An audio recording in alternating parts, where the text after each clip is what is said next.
Hey, y'all, my name's Jeff, and I'm a believer in recovery from drug addiction. I'll start by saying that I come from as normal a family as everybody else.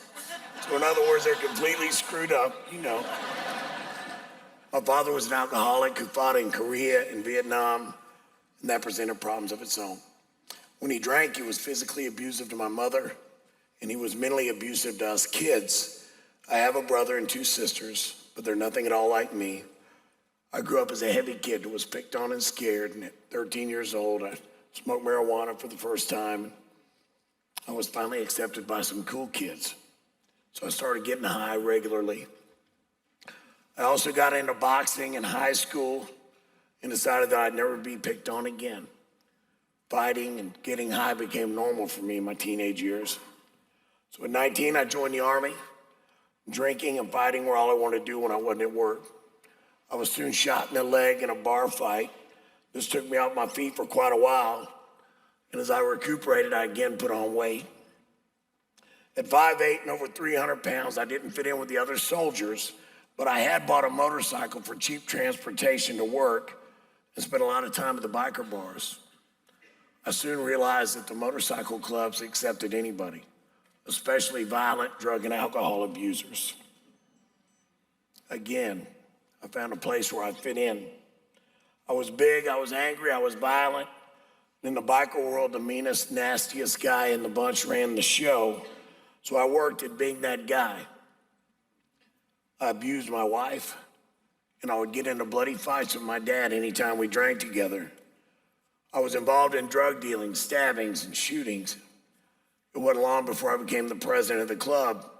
I was in trouble in the Army constantly, so I soon went AWOL and ended up with a dishonorable discharge. And I spent the next 15 years as the leader of 2 different motorcycle clubs. In 1993, I met my second wife. She had a 6-month-old daughter. I fell in love with both of them. When my daughter was 4 years old, I decided I need to leave the motorcycle club because I don't want to die in some stupid bar fight, cause her to grow up without a dad. Unfortunately, I left the club, but I didn't leave the lifestyle. Alcohol, drugs, and violence. It's just who I was. So in 1998, my wife finally had enough. She was done. So she filed for divorce. I got worse. But the only thing that kept me from slipping off the deep end completely was a misplaced sense of responsibility to my daughter. You see, I thought I was a good dad, spending every other weekend with her. I took her to the bars with me, and at 6 years old, she was forced to experience violent behavior that would have been disturbing to most adults. I rode her around on my motorcycle when I was drunk. I can remember thinking how cute she was, carrying around an empty Jim Beam bottle and a cigarette, acting like daddy. At this time in my life, I was a functioning addict. I owned a successful business. I thought I was living the dream, right? Finally, Christmas of 2001, the first Christmas after my sister died, I tried crack cocaine, and I was instantly addicted.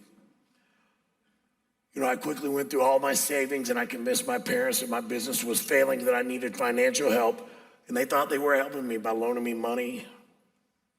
Within another year, I caused them to go into a bankruptcy. I'd lost it all, including my daughter.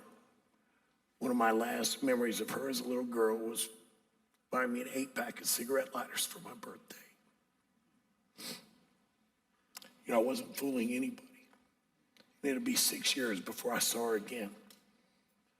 At this point, I came back to North Carolina where my parents lived, and I continued to lie, steal, cheat, do anything else I needed to do to get high. I robbed drug dealers often, and soon there were a lot of people that wanted me dead. My parents convinced me to enter a rehab, and I did this to please them, but I was soon having drugs delivered to me in the rehab. It wasn't long before I was found out and I was kicked out. But again, I convinced my parents it wasn't the dope that had got me thrown out, but that I had just broken some rules. And again, they helped me get a place to live, a vehicle, some tools. Upon the tools, I sold the furniture. And finally, at Christmas of that year,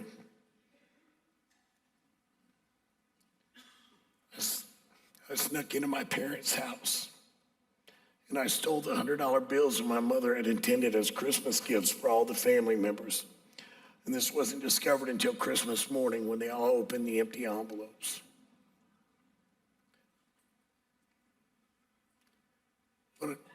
When my mother realized what I'd done, she wanted nothing more to do with me.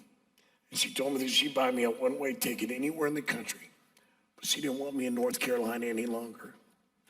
You know, I'll never forget, she gave me a card to carry in my pocket with her contact information so she'd at least be notified when my body was found. Now, at this point, I was homeless in Miami, Florida, and I was robbing people to get high. I knew I would be dead or in prison soon. So after a month on the streets, I called my parents again, and I made a deal with them that if I would commit to a 1.5-year rehab program, they'd let me come back to North Carolina. Now, this was a Christian rehab. But man, I wasn't buying into any of that Jesus stuff. I was way too smart for that, you know.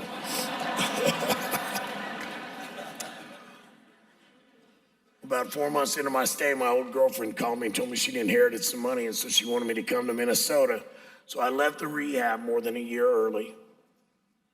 When I got to Minnesota, we decided to travel the country. And as we were traveling, we stopped in Nashville, Tennessee, and being the smart guy that I am, I came up with the idea of buying a bar. Now, let me give everybody here some good advice, man. Never leave the rehab and buy a bar.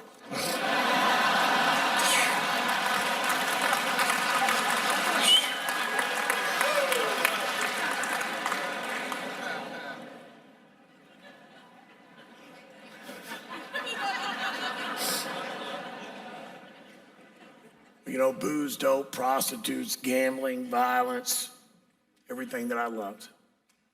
And it would all lead me down one of the darkest paths in my life. But you know, as I was surrounded by darkness, God literally brought a ray of light, and his name was Doc Ray. You know, the one thing I never expected to find in the bar was a preacher.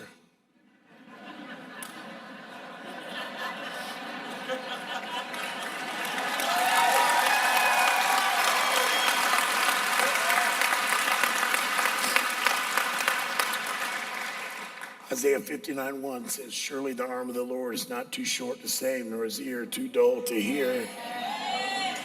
You know, Doc rode a motorcycle and he hung out at the biker bars. He was really careful not to force religion on us. He was just always there in times of crisis, offering prayer and friendship. God became a good friend of mine, although I wouldn't buy into any of his Jesus talk either. Now, within 6 months of buying the bar, I was back to smoking crack. I lost everything. For 2.5 years, I was homeless. I ate out of dumpsters. I slept under bridges and abandoned cars, and even in the crawl spaces under houses. I was in and out of jail. In 2006, I was arrested over 30 times. I stole cars. I robbed people. I wrote worthless checks. I shoplifted. And I was always able to lie to my father, talk him into sending me money behind my mother's back.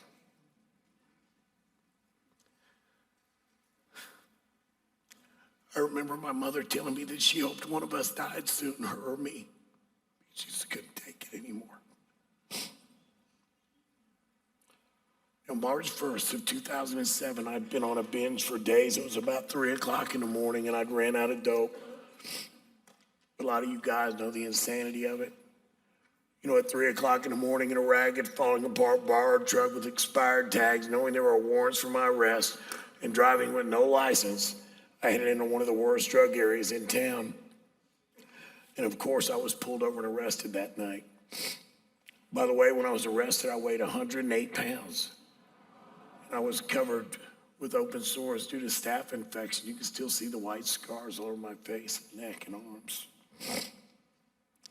But you know what? Going to jail that morning, man, that was one of the best things ever happened to me in my life.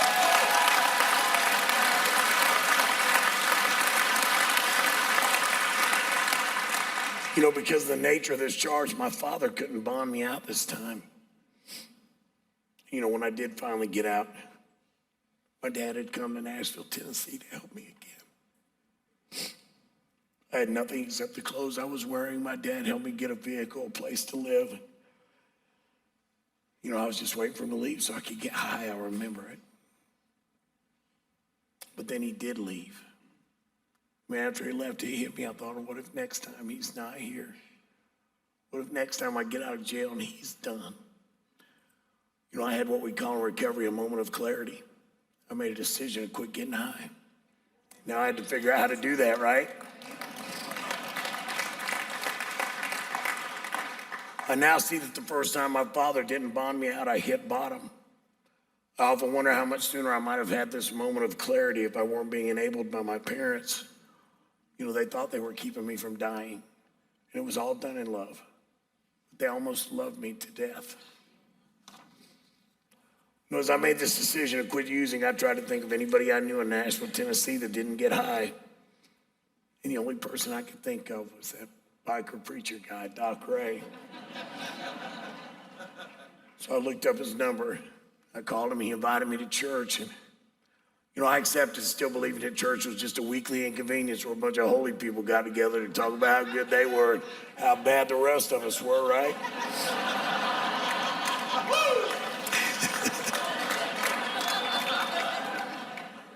But I knew I had to get around some different kind of people. So I showed up the next Sunday. I was waiting for the judgment, but it never came.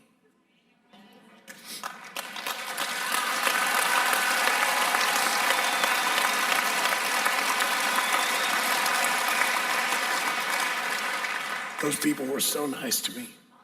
And so I decided to come back the following week. Now, the next week, I had no idea what was in store for me. And it's hard to describe, but I can tell you on April 22nd, 2007, I had an encounter with Jesus Christ, and my life was changed forever.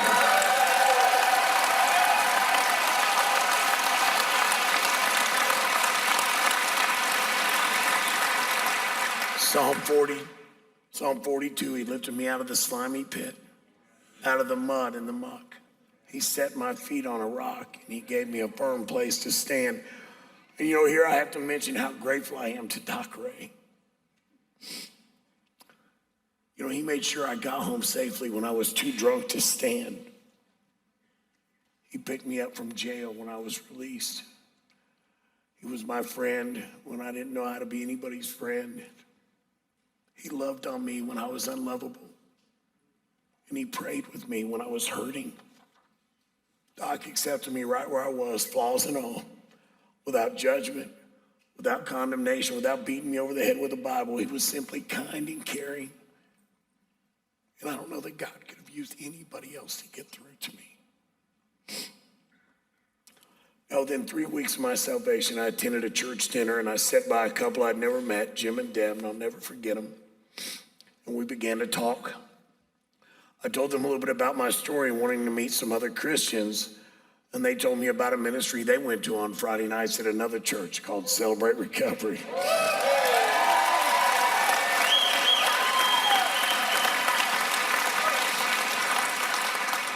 Now, they invited me the following Friday, but I remember telling them how Jesus had delivered me from the dope and I didn't need a recovery program.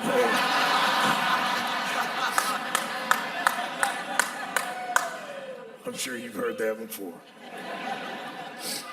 But they convinced me that I'd be able to make some Christian friends there, and so I finally agreed to go. And I know you hear it all the time, but man, I was terrified to walk into that place that night. Me, the guy that robbed drug dealers at gunpoint. But you know what? Once inside, man, I was amazed. I remember how freeing it was to attend a share group and to be able to listen to others like me. I realized I wasn't alone in my struggle, and I was able to be honest about myself without shame or embarrassment. I realized I didn't have to be perfect to be a Christian. The love, acceptance, and freedom I felt were beyond comparison. I can remember leaving every Friday night and thinking all week about just getting back to sober recovery the following Friday.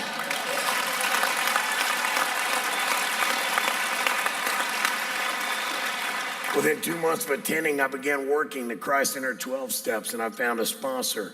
I committed fully to the program. You know what? I realized that the Lord had delivered me from the dope. But man, there was so much more than to just stop getting high. The 12 steps took me through a healing process. They taught me how to live sober, how to handle this world as it is, not as I would have it, right? I did what my sponsor told me to do. I was accountable, I was honest, and I took correction well. I began to work the 12 steps and to apply the principles to my life on a daily basis. Wow, what a change in my life. Then Christmas of 2007, I'd been sober for 8 months.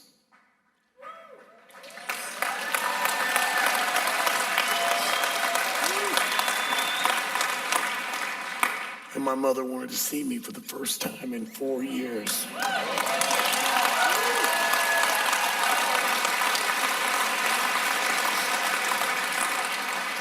After a short visit, my mother asked me to come back home to North Carolina, and I can't express my gratitude to God for giving me this time as a sober Christian with my parents, finally being the son he intended me to be all along.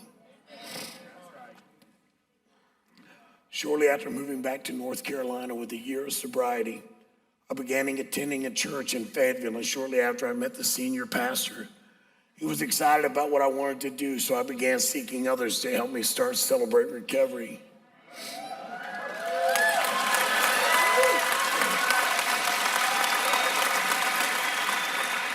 You know, being a leader in this ministry is truly one of the things that God has called me to. I came to know my wife at Celebrate Recovery.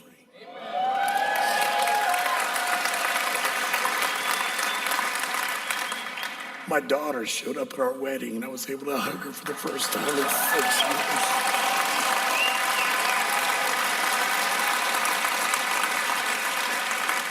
I've made friendships that I know will last a lifetime.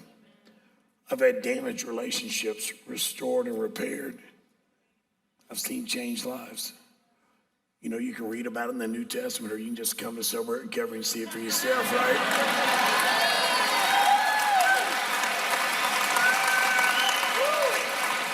I've learned that it's not about me and the blessing that comes from doing for others. God has given me back my family.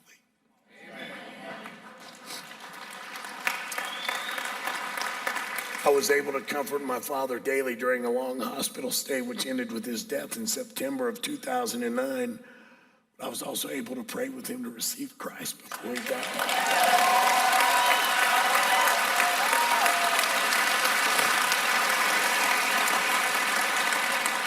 I enjoyed 8 years of sobriety, loving on my mother. She could count on me. I was there for her until she took her last breath. And I'll never forget the day she told me how proud she was of the man that I'd become.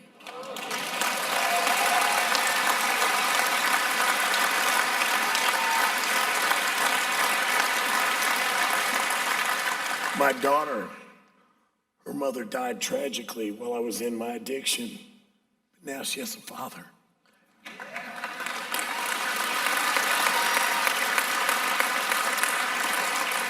God has restored our relationship. She's forgiven me. Now she even brags about me being her daddy.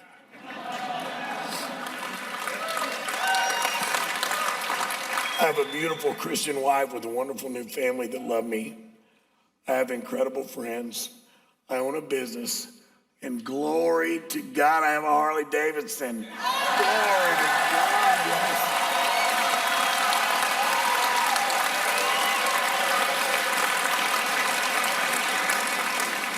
Priorities. Keep your priorities in recovery. Priorities. You know, God has used me in many ways over the last 10 years. And in 2008, I started Celebrate Recovery at Destiny Now, and I served as the ministry leader there for 7 years. In 2010, I came on board the Celebrate Recovery Southeastern team as a North Carolina state rep, and I still serve in that role.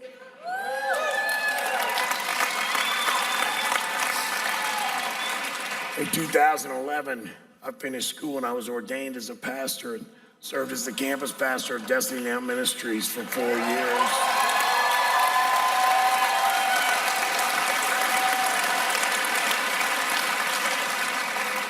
In 2015, I was blessed to join John Eklund in starting and co-leading Celebrate Recovery at Temple Church in Selma, North Carolina. You know, I've come to realize that my decision to accept Jesus Christ as my Lord and Savior has changed not only my life, but the lives of my family and my friends so many other people. God has turned my mess into his message, and I've been blessed to be able to share my testimony all over the country in many different venues. In the fall of 2011, I entered a casting call contest for a role in the movie Home Run.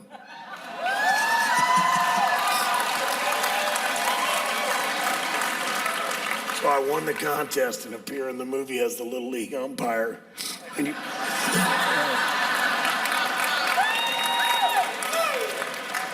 through that experience, God has opened a new door of ministry for me in the acting world. I've appeared in several other movies, TV shows, and commercials. See, God is using me as a witness, both in front of and behind the cameras.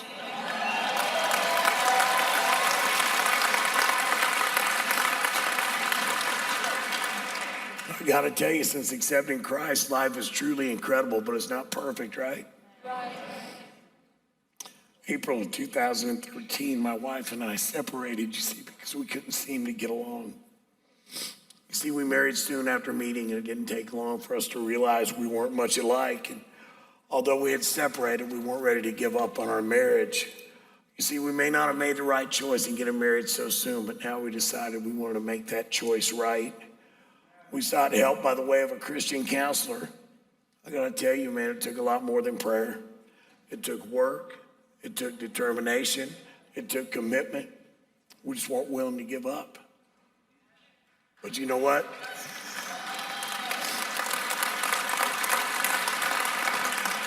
Then the miracle happened. We began to apply the principles of recovery to our marriage. That's right. Celebrate Recovery helped me to realize that I couldn't fix or blame Pamela. I could only work on my part, my character defects. You know, God did a work of healing and restoration in our marriage as we both began to take responsibility rather than blaming one another. Today, we still have some issues. We do, don't we, sweetheart? But we're learning to accept the things in each other that we cannot change and to change the things in ourselves that we can.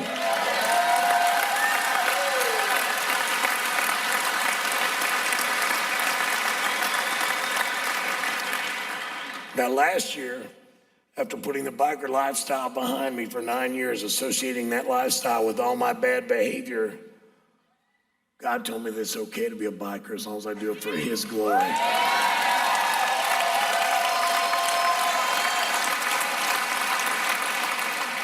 In July of last year, some of us Celebrate Recovery bikers started talking about starting a group. During the following weeks, I was able to help start the Broken Chains, bikers who have found hope and healing in Jesus Christ through the ministry of Celebrate Recovery, helping others to realize that change is possible.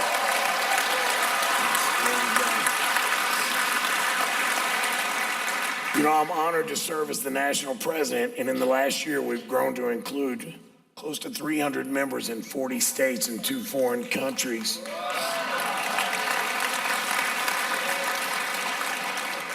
You know, God is using my past and my passion for his glory. You see, I'm a hope dealer. I'm a motorcycle missionary. Glory.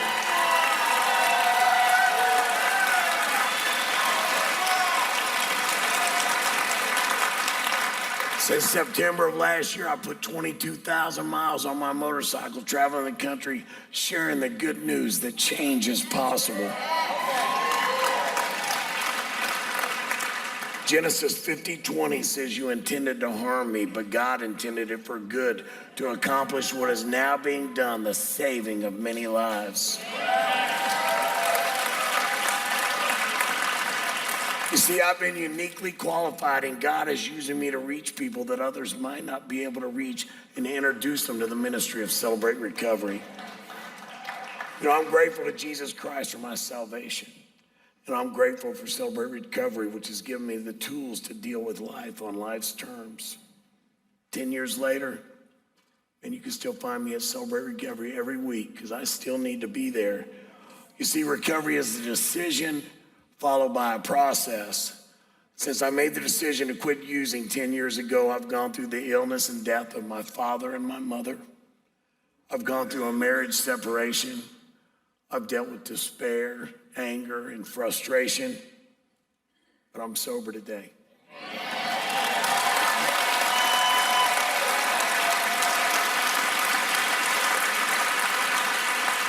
I'm sober today because of the process, and you know what? I'm gonna be okay, man, because I don't have to turn to drugs to deal with my problems anymore.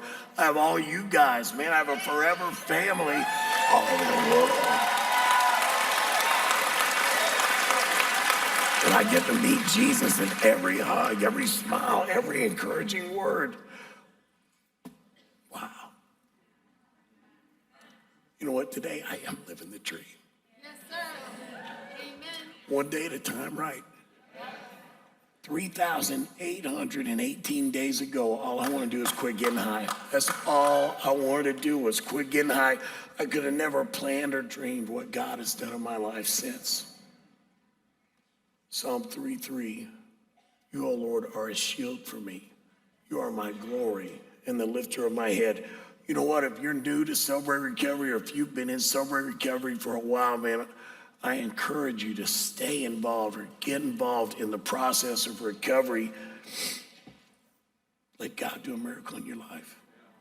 Change is possible. Change is possible, I know, because it happened to me. You see, I used to be a hopeless dope addict, but now I'm a dopeless hope addict. Glory to God.